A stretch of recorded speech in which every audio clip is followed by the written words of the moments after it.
नमस्कार। आज हम संस्कृत साहित्य में वर्णित सूक्तियों और उनके प्रभाव पर चर्चा करेंगे। संस्कृत साहित्य भारतीय संस्कृति का प्रतीक है।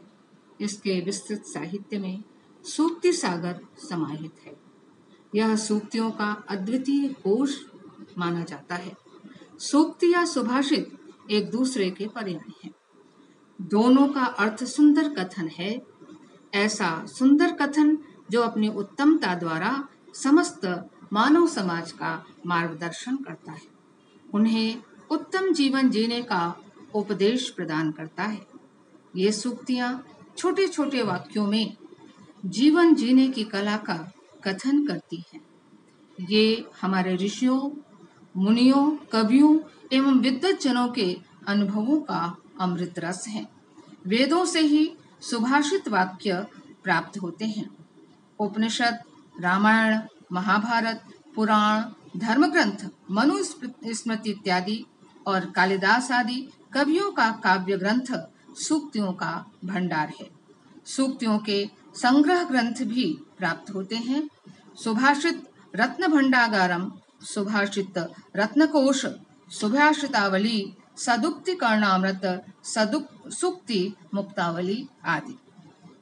संस्कृत साहित्य की ये सूक्तियां प्राचीन काल से लेकर वर्तमान युग तक शिक्षा प्रदान करती आ रही हैं। इनकी अनवरत धारा भविष्य में भी प्रवाहित होती रहेगी। आज हम अपनी सूक्तियों का रसपान करते हुए शिक्षा ग्रहण करेंगे। कुछ सार्वकालिक और सार्वजनिक सूक्तियां प्रस्तुत हैं। ऋग्वेद की सूक्ति है, एकम सद्विप्रा बहुधा वदन्ति। ब्रह्म एक है, विद्वान लोग अनेक नामों से उसे पुकारते हैं।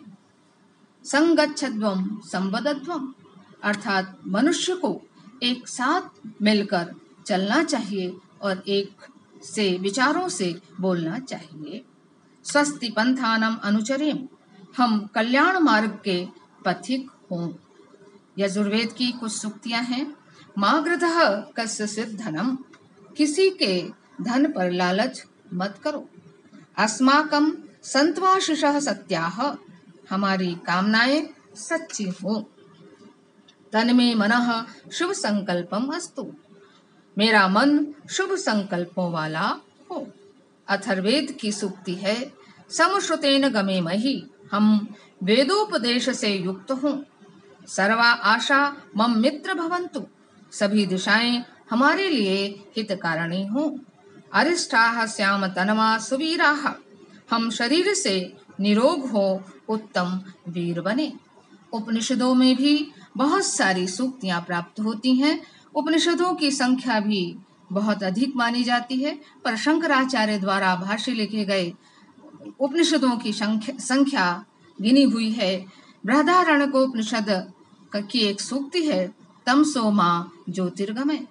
तमस अर्थात अज्ञान से ज्ञान की ओर ले जाने का संकेत है। मुंडकोपनिषद का कथन है, सत्यमेव जयति नानतम, सत्य की विजय होती है, झूठ की नहीं। मनुस्मृति में कहा गया है, बुद्धिर्ज्ञानेन शुध्यति, बुद्धि ज्ञान के द्वारा शुद्ध होती है। रामायण में सत्य को सर्वोपरि माना गया है। सत्वमेवेश्वरो लोके, संसार में ईश्वर सत्य ही है, सत्य ही ईश्वर है। ना विषादे मनः कार्यम, विषादो दोषवत्तरः, यानी मन में विषाद नहीं करना चाहिए। विषाद बहुत बड़ा दोष माना जाता है। क्षमादानम, क्षमा सत्यम, क्षमा यज्ञाश्च पुत्रिकाः, क्षमा यशः, क्षमा धर्मः, क्षमायाः विष्ठितम जगत, यानी सब कुछ क्षमा में ही विद्यमान है। महाभारत की सूक्ति है, धर्मो रक्षति रक्षितः, धर्म सदैव रक्षा करने वाले की रक्षा करता है। ब्रह्मचर्येण वैलोकान जयन्ति मर्मर्षयः, ब्रह्मचर्य के द्वारा मनुष्य उस ब्रह्मलोक को प्राप्त करता है। अहिंसा सत्यवचनम, सर्वभूतानुकंपनम, शमोदानम यथाशक्ति, गार्हस्थो धर्म उत्तमः, गार्हस्थ का उत्तम धर्म है अहिंसा, सत्यवचन, सर्वभूतानुकंपन और सब पर यथाशक्ति सबको दान देना इत्यादि। महाकवि कालिदास की कुछ सूक्तियां प्रस्तुत हैं। सताम ही संदेह पदेषु वस्तुषु प्रमाणम अंतःकरण प्रवृत्तियां। संदेहात्मक विषयों में सज्जनों के अंतःकरण की प्रवृत्तियां ही प्रमाण होती हैं। यानी सज्जन व्यक्ति का मन विषम परिस्थिति में जब संशय हो तो जो स्वीकार करता है वही सत्य और उत्तम है।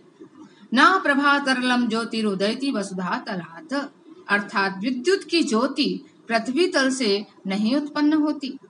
एको हि दोषो गुण सन्निपाते निबज्जतीन्द्रो किरणेष्विमंकः, जिस प्रकार चंद्रमा की ज्योति में उसका कलंक छिप जाता है, उसी प्रकार गुणों के समूह में एक दोष भी छिप जाता है।